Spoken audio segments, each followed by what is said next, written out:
Good afternoon. This is Barney the Barnacle Buster's first day on the job. And this is the whole cleaning of the 22-foot-long Bennington Tritoon that is at the Florida Gun and Tackle Club.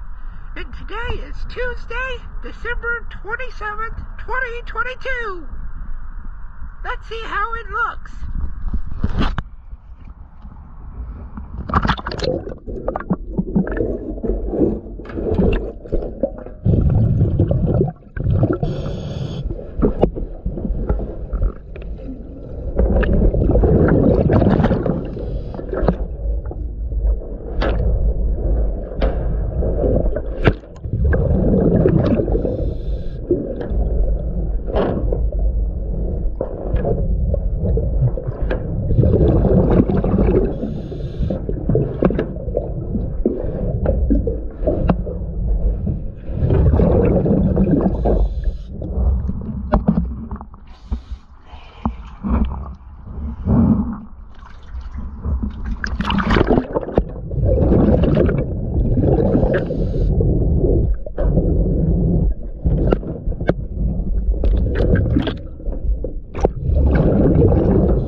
Thank you for choosing DS Dive.